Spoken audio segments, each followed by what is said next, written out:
ಎಲ್ರಿಗೂ ನಮಸ್ತೆ. ನಾನ್ ಕಾವ್ಯ.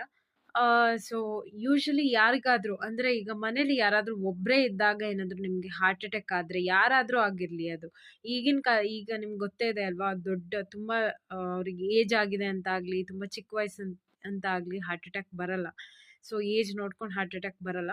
ನೀವು ಒಬ್ರೇ ಇದ್ದಾಗ ಏನಾದ್ರು ನಿಮ್ಗೆ ತುಂಬಾ ಎದೆ ನೋಯ್ತಾ ಇದೆ, ಮತ್ತೆ ಲೆಫ್ಟ್ ಬಾಡಿ ಪಾರ್ಟ್ಸ್ ಎಲ್ಲ ತುಂಬಾ ನೋಯ್ತಾ ಇದೆ ಅಂತಂದ್ರೆ ನಾನು ಇದನ್ನ ತಿಳ್ಕೊಂಡಿದ್ದು. ಸೊ ನಿಮ್ಗೂ ಹೇಳ್ಬೇಕು ಅಂತ ಅನಿಸ್ತು, ಹೇಳ್ತಾ ಇದ್ದೀನಿ.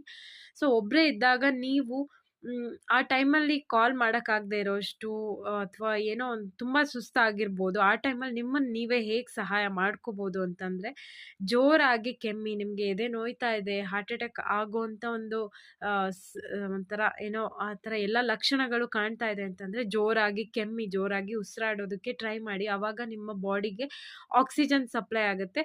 ಸೊ ನಿಮ್ಗೆ ಅವಾಗ ಉಳಿಯೋ ಚಾನ್ಸಸ್ ಜಾಸ್ತಿ.